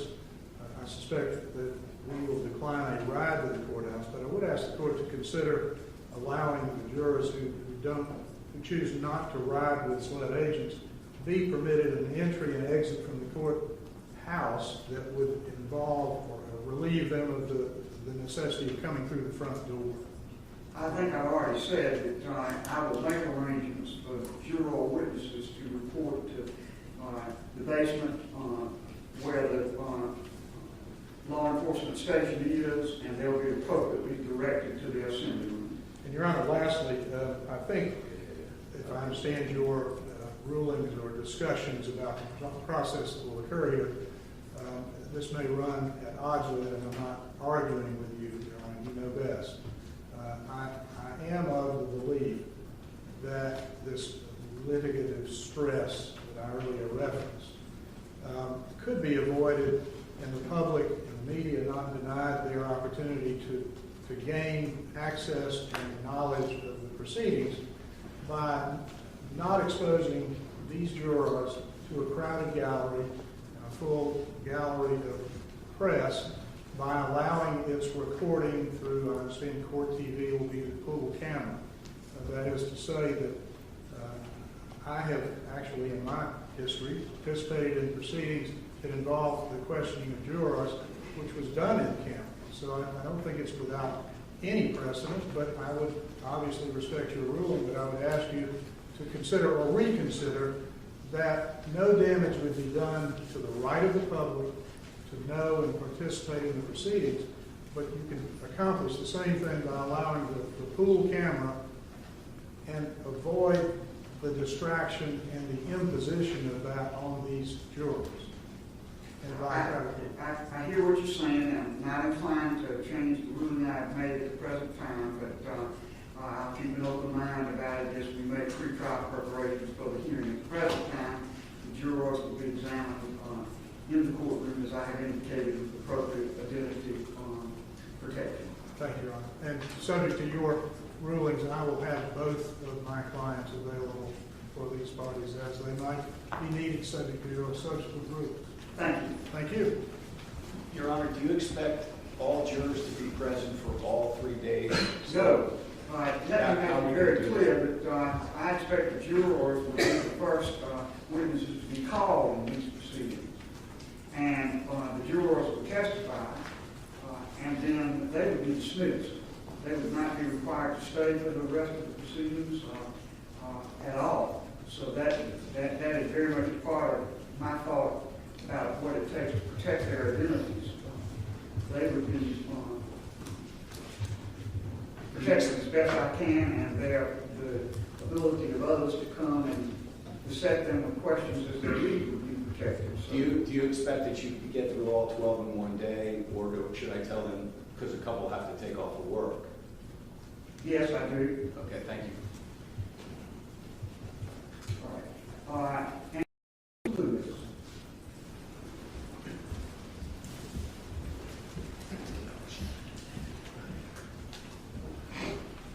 Your Honor, I'll be brief. In light of your rulings, I don't think you need much from me. The only thing that I'll add is I'll have Ms. Hill available for here as the parties need them, and happy to accept service to alleviate one issue for this court. Unless you need anything from me, Your Honor.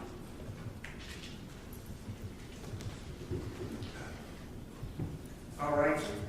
Thank you for that. And before you leave the podium, let me just consult with other lawyers. I'm not going to ask them to examine you. That wouldn't be fair at all. But I'm going to ask them if there's anything else I need to inquire of before I let you go. But as I understand it, the subpoena, and we would have a formal subpoena of Ms. Hill would be placed in your hands as her attorney, and you would assure her appearance, and I appreciate that very much. Absolutely. Is there anything else on behalf of Mr. Murdaugh? Your Honor, just in an effort to try to expedite this matter, I'd have two questions. One, will Ms. Hill meet with Mr. Griffin and I? We'll evaluate that. You'll evaluate it. Okay, that's all I can ask. And secondly, should we have her here on that Monday, or wait? I mean, if you're going to be doing the jurors most of all She should day. be here as court begins. All right. Thank you. Nothing from the state, Your Honor. All right. Thank you, Your Honor.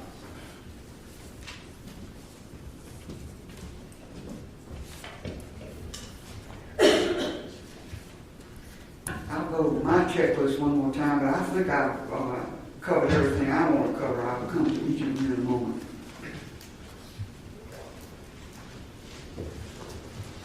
Yes, just to clarify other witnesses, as matters now stand, the witnesses in this proceeding would be jurors and Ms. Hill. So I want to be sure that we're all understanding exactly what's going on in that regard. I would not allow the attorneys to be called. I'm unclear about the mention in some of the papers that SLED investigators would be asked to testify, or any other witnesses. So I'm going to go one more time. I want to get real specific so you will understand what you need to prepare for by way of in-court examination and what you need to prepare for by way of submitting proffer. All right. First of all, for the defendant. Police Court, Your Honor, just a couple of issues. One, we don't know who we're going to call to impeach Ms. Hill, because we don't know what she's going to say. So it's difficult for us. I mean, once she testifies, at that point we say we'd like to call so and so and so and so and such and such and such and such. Number one. Or maybe no one. I mean, she may concede every issue we have. For instance, she did tell, according to the state, she did tell one of her assistants, one of the people helping her, I hope he's found guilty because it'll help book sales. Now, I hope that's the last time you're going to repeat that until I ask for it again, Mr. Harpootlian. I've told you that I can't imagine a situation in which I would go that far. A statement like that, and she may well have said it, if it goes to anything I'm asked to consider, it would be to her credibility. And I'll evaluate whether I think that's even proper to ask, but let's move on from that. But there are other questions concerning her credibility. Yes, sir. 404 motive. If she did this, it is a crime. And so, the questions of why she would have done this extraordinary act, and we can argue this at another time, but in terms of me the reason I mention it is for us to proffer those people now, not knowing what she may admit. Question may get asked, she may admit it. There's no witness that needs to be called. So it's difficult for me to game this out. I don't think I've ever been asked to list witnesses I would call to impeach somebody if they lie under oath. I've never heard of such a thing, but I will attempt to do the witnesses we would call prior to Ms. Hill's testimony. That's all I think I can do, if that makes sense. It doesn't make complete sense to me because this is not the trial of Ms. Hill. And issues about motive and so forth and the possible commission of crimes are not what this inquiry is about. It is about her contact, if any, with the jurors and what she said. So I will be treading very carefully with a good deal of what you say about what you might or might not ask. But I am going to ask all the parties to be pretty specific with me about what I should be asking the jurors, and I can make a decision in advance as to what I am going to do about that. And what is going to be, at least by a general topic, pursued with witnesses. Yes, Your And the Honor. reason I do that is because it gives me the opportunity to then consider what rulings I would make and move the proceedings along in an orderly way. Well, Your Honor, it may be premature for me to note this for the record, but we would accept your ruling on that. All right. Okay. Secondly, Mr. Murdaugh has been unable to review any of the discovered material in this case because of the confidentiality order prohibits us to distribute to him while he's in jail.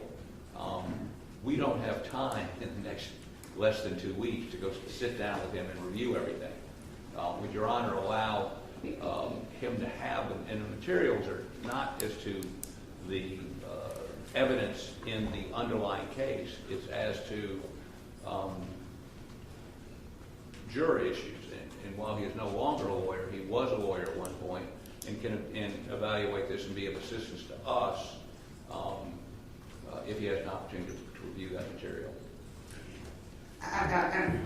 You're speaking to me about something in a complete vacuum as far as I'm concerned, so I can't really evaluate what you haven't been able to review with him and what you have been able to review with him. As I understand what you're telling me is I have received certain information as the attorney for defendant that I have not been able to show defendant for defendant's review because of the confidentiality order. I can't imagine that. I think what you may be saying is Mr. Murdaugh has not been able to keep for himself while I'm not there confidential materials. That's correct.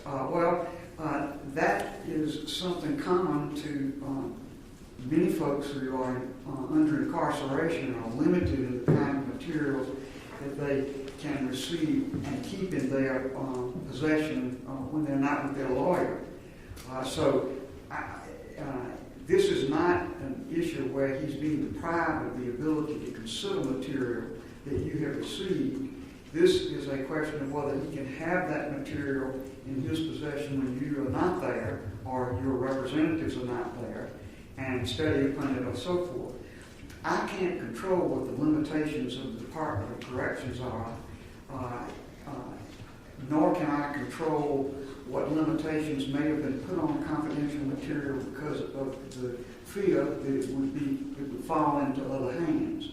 So I'm not going to rule in the abstract on things. I would have to have something that's pretty specific, but I can tell you this. I would certainly not order that these materials be wholesale given to him for him to take back to his cell and have in his possession, because I don't know who might see them were that the case. And if they are confidential materials, that would be an extreme risk of breaching the confidentiality of the materials to do that because of his situation. And his situation is as it is, not my making or yours. Your Honor, I would only note for the record this. Much of the material we've received has been within the last 2 weeks. This hearing is scheduled for 2 weeks from yesterday. Yes, sir. And you've given us more stuff we have to do between now and that hearing. There's nobody to go sit with him at the jail, and his time is limited as to when those people can visit. So without him being able to review this material, I don't believe we can be effective, and we would be ineffective in representing him. Well, I understand that those are wise statements for an attorney to make to preserve your position on the record. It doesn't change my view of how we should proceed in this matter at all. I think you will be able to, if there are deficits in what you have been able to do with your client,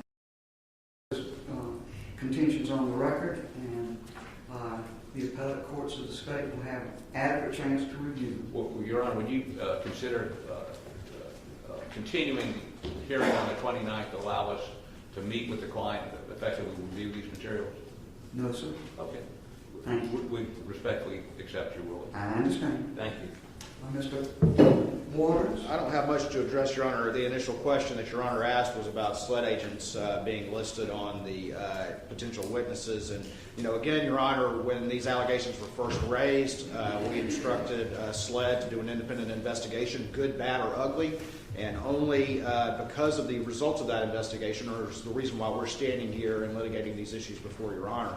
Ultimately, the only way that SLED agents could potentially be testifying, and again, when we filed our response, we didn't know exactly the parameters of the corporate rule. The only way, though, that I could see them potentially testifying is in the event that there is an accepted witness by Your Honor, that there was some sort of prior inconsistent statement under Rule 613 or some other permissible inquiry. But I think Your Honor's rulings as to the nature of the inquiry we're going to conduct would probably remove or make it very unlikely that need. All right. Anything further? Nothing from the state, Your Honor. Nothing to defend, Your Honor. All right. I say to attorneys for both sides, the court is deeply grateful for the very fine materials you have submitted so far. This is an extreme amount of work in a very truncated period of time, and I appreciate the burdens it places upon you, Mr. Hopkins, and I particularly thank you as a member of the General Assembly for not interposing your immunity because you are in session, and I respect that.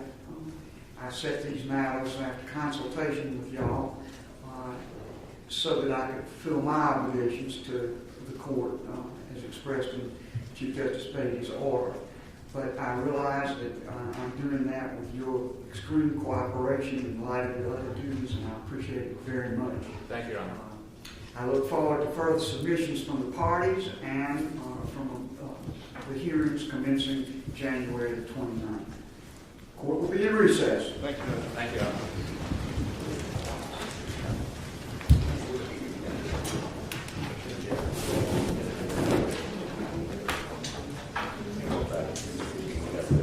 Parties, I asked Ms. Harris before these matters commenced to please expedite, even if it's in a rough form and not in a perfect form, the court would like to produce their transcript. I asked her to produce a rough copy of the transcript just as soon as she possibly could for both sides. I hope you all will consider, without me having to order, sharing the expense of this production, this early production of the rough copy of this map. She will be in touch with you, and you may be in touch with her with regard to the rough transcript of these proceedings. We'll be in recess. Thank you, Your Honor.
Look,